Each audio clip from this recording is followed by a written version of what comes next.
Was Gucci YouTube? It's your boy Black Uchiha 3 long face, skinny body. Got on the green wire because I'm still working on that part.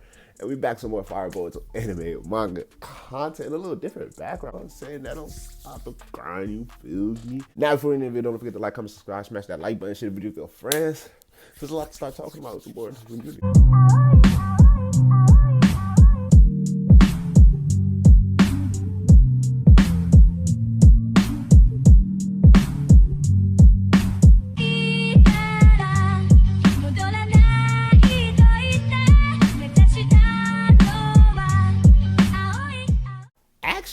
Less than a week away from Boruto chapter 56. Now, I don't know about y'all, but for me personally, I feel like chapter 55 was just around the corner, but we also been on a 4-month Boruto manga. Because I swear it's been so long since we had the last chapter, but at the same time, surprisingly, I'm weirdly content with it. Like, I don't feel like I've been waiting that long, but every time I manage to think about the Boruto manga, I'm like, well, damn. When is this chapter coming out? But we got less than a week. It's crazy. It's been one of the longest months, but at the same time, like I said, bro, I don't know. I just ain't really had too much of a big problem with it. What I want to talk about is just a whole lot. It's just a whole lot. First, I want to talk about everything regarding around chapter 56. Yes. One thing that I really want to discuss is Kishimoto's idea that he's going forward with pushing, having these Kara inners, these cyborgs known to be stronger than Jigen, based off of what Amato stated, based off of his creations, and having Boro, be the sole reasons why he kept a few of these cyborgs, despite Jigen ordered the disposal of all of them. Now, my question is, right, the sole thing that's revolving around this video is how many cyborgs did Amato create essentially in the first place, and how many cyborgs did Boro manage to actually prevent from being disposed of, right? And how did he even, not whether that is important or not, but still, how did Boro even manage, to get these, cyborgs inside of his secret code, inside of his secret organization? Was a model along the lines with the plans? Because look in terms of Delta, I was able to, shut Delta off just off his words alone. He already told us he's the only one that can, remove code's limiters. So what's to say that upon their disposal, the other, cyborgs that were stronger than Jigen, did Amato implement some type of, defense mechanism to where it's like, at the end of the day, he is ensured to be not only in power, but also safe, in a sense where obviously Delta can't be controlled by Amato. But if he feels like she's getting too out of hand, he can shut her shit down ASAP, right? So would it be like Boro and Amato being in cahoots to some sort of degree, whereas Boro's like, shut these motherfuckers down.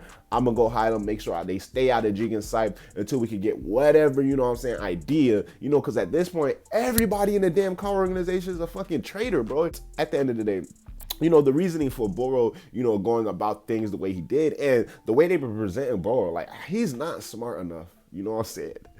Without Jigen noticing, to take these cyborgs that are stronger than Jigen, and the fact that they're stronger than Jigen, how the fuck would Boro be able to handle the situation in the first place? He can't even beat Borushiki, he can't even beat Team 7, right? But they're stronger than Jigen. How did he manage to, not just one, but a few of these, managed to actually get them, prevented from being disposed of and keep them under wraps and in hiding? Now, it can be whereas I'm believing somewhere along the way, Amato and Boro had some type of communication revolving around the matter, because that's the only way I see, or along the lines where Amato did, have actual intentions of disposing these cyborgs. It was kind of like Boro's plan that similarly threw everything off, even though I don't really see that happening, because Amato is already aware of the fact, like, yeah, Boro managed to sneak away some of these cyborgs that are stronger than Jigen. But Boro's definitely not smart enough to do that by himself.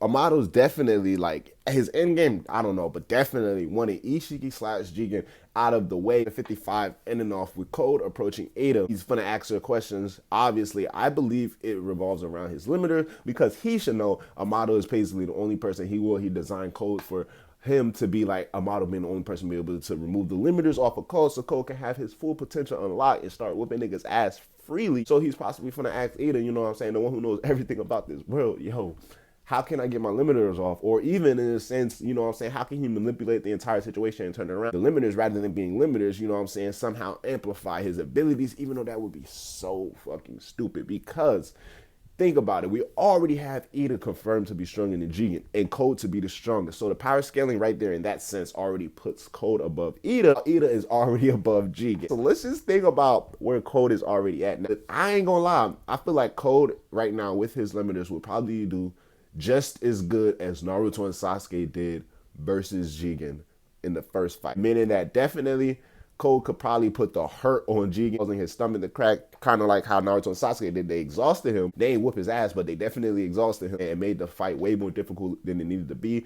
I can see along those lines Code, with the limiters placed on him, being able to put up that exact same amount of fight, but just by himself, instead of it being Naruto and Sasuke combining in order to get that outcome. Now, without the limiters, it's already stated he's strong. He's whooping Jigen's ass. Yes, that's the case. Now, is this ultimately bad for Boruto's story going forward? Now, I say no, ultimately because of the way they're going about everything, even though I already know, and they need to absolutely, dive more deeper into the Otsutsuki lore, going into the outer space in the universe, different curvatures, learn about, Kaguya's people. We need to definitely have that rather than just keep on introducing another Otsutsuki after one dies off, just introduce another. I know it would have been bland just having another, Like, I ain't gonna lie, bro, RIP to my nigga Tutushiki, but Tutushiki's an OG now. If they would have been like, yo, let's bring back Tutushiki because we already know Boruto got Tutushiki's eyeball. Shout out to the OGs who remember Tutushiki, but it's like, yo, bro, we just had fucking Orishiki, Kinshiki, Ishiki, Momoshiki, now Tutushiki, but may Tutushiki's name forever be in, legendary rest because, everybody's after this nigga Eye, and we have the revelation that's basically what Ishiki's end goal is, to become this ultimate all-knowing Otsutsuki god with all these damn Jogans, all these fucking Tutushiki's eyeballs. Little do everybody know this nigga Boruto got Tutushiki's eyeball. He's ready to get active, right? But the direction of the story is something I'm definitely not mad at, even though they had opportunities, to introduce, more Otsutsuki lore, and I see that coming down in the long run, I'm definitely relieved they didn't just introduce another individual Otsutsuki invading Earth. Now we have things to still tap into regarding the Otsutsukis. The other two destroyed, Otsutsuki symbols in that, dimension that Sasuke first was at. They've showed the panel one too many times for it to not be significant into Boruto's story some way or another. Obviously, the correlation between Boruto and Kabuki is still being pushed forward. Now, the implications of Code and this Kawa organization and these inners that are stronger than Jigen is something that I wouldn't say throw everything off, but it's just the perfect add-in. It's just not, it's a nerf, but it's not your regular everyday nerf, like I said, because of all of these loopholes and twists and turns that are added into it. Now we still have questions to ask, like, yeah, they're weaker, but is Naruto and Sasuke, can they still be like considered the strongest? Obviously in my regards, yes, these niggas are still the strongest,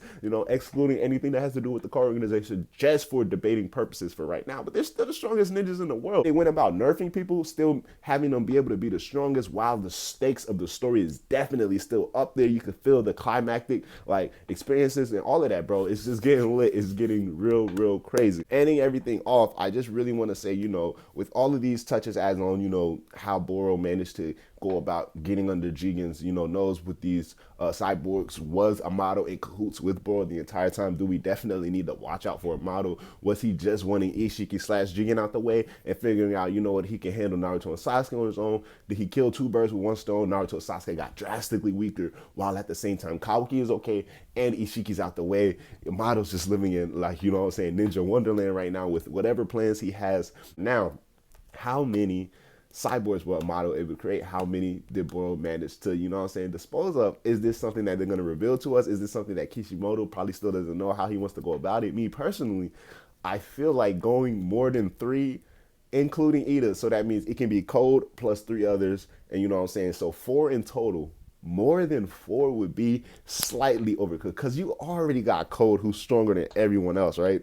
So now you're introducing 3 other people that have the potential to solo Naruto and Sasuke full power. Definitely can, fade these niggas right now, right? You're gonna introduce like a whole starting lineup that just might be too much. I don't know. And then also it has to be like the personalities and the way that these characters carry themselves. Now, my thing is, it has to be a specific reason other than just the mere fact that these niggas is strong that, Jigen disposed of them, right? Because if that was the case, you see how strong Code is. Jigen was so confident in Code's loyalty. He's like, let that nigga live. He's stronger than all of the other ones I was scared of to let live, but let that nigga live. You know what I'm saying? Why couldn't Code keep these people in check? It was something going. It's just too much. Like I said, too much things that are undescribed. Too many details being missed out. Is it Amado? Is it Kishimoto trying to play it safe as he's developing the story? I'm really excited though. Less than a week away. Boruto chapter 56. It's your boy Black She got 3 on face, skinny body. Let me know your thoughts in the upcoming chapters. And you know what I'm saying? The things revolving around Cole and the car organization